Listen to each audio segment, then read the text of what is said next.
और दोस्तों अभी ये देख रहे हैं इस बावड़ी के बीचों बीच अभी जो ये कूड़ा लोगों ने डाल दिया है। और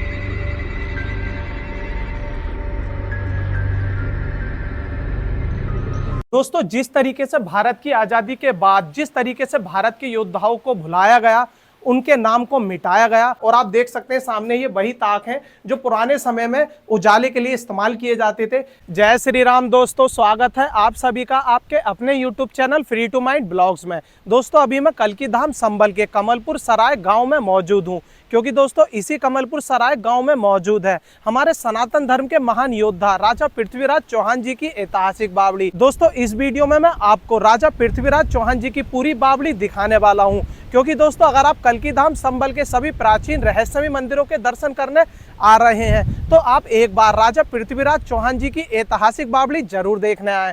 तो आइए दोस्तों देखते हैं अभी वर्तमान में राजा पृथ्वीराज चौहान जी की बावड़ी कैसी है। दोस्तों यह है राजा पृथ्वीराज चौहान जी की ऐतिहासिक बावड़ी। जैसा कि आप देख सकते हैं कि कितनी बड़ी है, और आप अंदर से भी इसके दृश्य देख पाएंगे जैसा कि मैं आपको आगे वीडियो में दिखाऊंगा। तो दोस्तों वीडियो को अंत तक जरूर देखना। तो आइए दोस्तों चलते नीचे बावड़ी के दृश्य देखने के लिए। मैं आपको पूरी जानकारी इस बावड़ी की नीचे अंदर जाकर दूंगा, और इधर से कोई जाने का रास्ता तो है नहीं, लेकिन बावड़ी के लिए लोग यहीं से उतरते हैं। आप भी जब भी आए बावड़ी को देखने के लिए तो आप इधर से ही आना। दोस्तों अभी मैं जो बावड़ी के पास में हूँ, आप देख सकते हैं कितनी तेज हवा चल रही है यार। बहुत मुश्किल होती है वीडियो शूट करनी और वीडियो बनानी। आप देख सकते हैं मैं शूट करने के लिए आया हुआ हूँ। तो दोस्तों यार वीडियो को लाइक जरूर कर देना यार, बहुत मेहनत से मैं आप लोगों के लिए वीडियो बनाता हूँ जानकारी देने के लिए।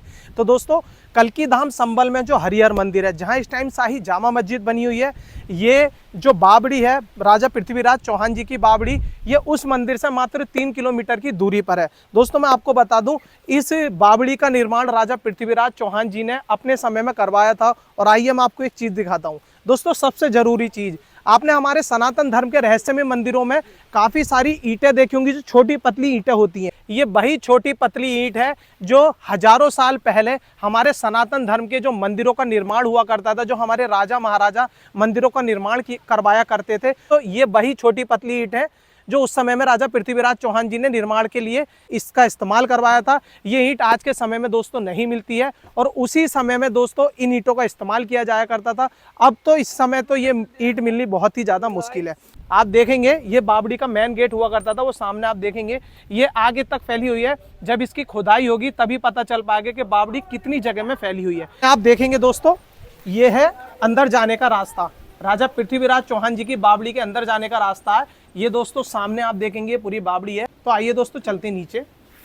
दोस्तों राजा पृथ्वीराज चौहान जी के समय की ये बावड़ी है, और इसीलिए इसकी थोड़ी जो स्थिति है वो थोड़ी जर्जर हो चुकी है। और आप देख सकते हैं कि आज के समय में जो मकान बनाए जाते हैं वो 50 से 60 साल चलने भी मुश्किल हो जाते हैं, लेकिन ये बावड़ी राजा पृथ्वीराज चौहान जी के समय की है और आज भी जीवित अवस्था में, मतलब थोड़ी बहुत अवस्था में तो है। और दोस्तों मैं आपको बता दूं यहाँ के लोगों का आसपास का कहना है कि ये बावड़ी 7.5 मंजिला थी और अभी वर्तमान में केवल 1.5 मंजिला है। और दोस्तों अभी ये देख रहे हैं इस बावड़ी के बीचों बीच अभी जो ये कूड़ा लोगों ने डाल दिया है और जो ये मट्टी पड़ी हुई है, इसी के बीच में पानी भरा रहता था, और इसी पानी में राजा पृथ्वीराज चौहान स्नान किया करते थे, और स्नान ध्यान करने के बाद आगे उनकी सेना पड़ाव की ओर निकलती थी। तो दोस्तों आइए मैं आपको अभी एक चीज और दिखाता हूं जो प्राचीन समय में हुआ करती थी। दोस्तों आप देख सकते हैं अभी ये ताक है, आप देखेंगे ये ताक है। दोस्तों इसी ताक के अंदर दिया रख के पूरी बावड़ी में उजाला हुआ करता था प्राचीन समय में। जो लोग जैसे मतलब महल हुआ करते थे, आपने देखे भी होंगे किलों में, पुरानी फिल्मों में आपने देखा होगा, तो ये उसी तरीके के ताक हैं। और दोस्तों अभी देखेंगे ये बावड़ी का जो हम अभी मौजूद है, ये पहला तला है, और सामने भी यहाँ पर ताक बना हुआ है, और नीचे ये नीचे जाने का रास्ता है। दोस्तों आप देखेंगे तो आप देखेंगे ये जीना देखिए आप दोस्तों, ये पैड़ियाँ बनी हुई हैं। और दोस्तों अभी मैं आपको नीचे जाकर इस बावड़ी का पूरा दृश्य दिखाऊंगा कि नीचे से अभी इसकी अवस्था क्या अवस्था है।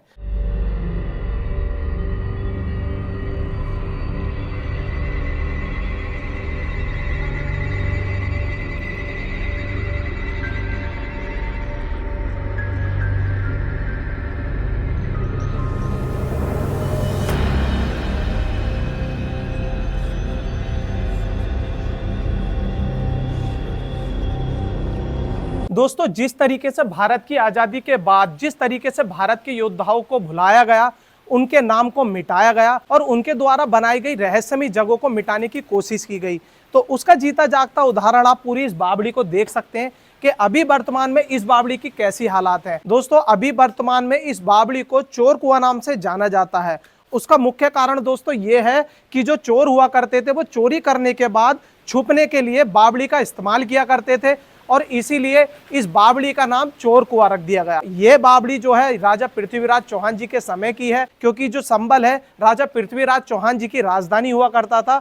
दोस्तों मैं आपको बता दूं, राजा पृथ्वीराज चौहान जी जब युद्ध के लिए जाया करते थे और उनकी सेना, तब वो अपनी रानियों के साथ आकर इस बावड़ी के अंदर स्नान ध्यान किया करते थे और उनकी सेना भी। तो दोस्तों इस जगह पर जहां मैं खड़ा हूं, यहाँ पर स्नान करने के बाद राजा पृथ्वीराज चौहान इस तरफ खड़ा हुआ करते थे ध्यान करने के लिए, और आप सामने देख सकते हैं यहाँ उनकी रानियां विश्राम किया करती थी और ध्यान करती थी। और दोस्तों मैं आपको बता दूं, राजा पृथ्वीराज चौहान जहां इस टाइम शाही जामा मस्जिद है, वहां उस समय उनका किला हुआ करता था और वो उस किले से निकलने के बाद जब स्नान ध्यान करने आया करते थे तो दोस्तों इस बावड़ी में आया करते थे। आज के समय में इस जो बावड़ी की आप स्थिति देख रहे हैं, आप अंदाजा लगा सकते हैं, ना ही तो इस पे कब्जा है और ना ही इसकी कोई देख रेख कर रहा है। दोस्तों अभी इस बावड़ी की जांच चल रही है और संबल प्रशासन द्वारा इस बावड़ी को दोबारा से खुदाई करने के आदेश भी दिए जाएंगे। और दोस्तों जैसा कि यहाँ के गांव के लोग बताते हैं कि ये 7 मंजिला बावड़ी है, जब खुदाई होगी तब इसका असली रूप निकल के आएगा। दोस्तों मेरे द्वारा दी गई राजा पृथ्वीराज चौहान जी की ऐतिहासिक इस बावड़ी की जानकारी आपको कैसी लगी, कमेंट में जाके जरूर बताना, और जानकारी अच्छी लगे तो वीडियो को लाइक जरूर करते जाना। और इसी तरह के सनातन धर्म के मंदिरों की और जगहों की जानकारी जानने के लिए चैनल को सब्सक्राइब जरूर कर लेना। तो दोस्तों मिलते हैं नए रहस्यमयी मंदिरों की और जगहों की जानकारी के साथ। जब तक के लिए जय श्री राम।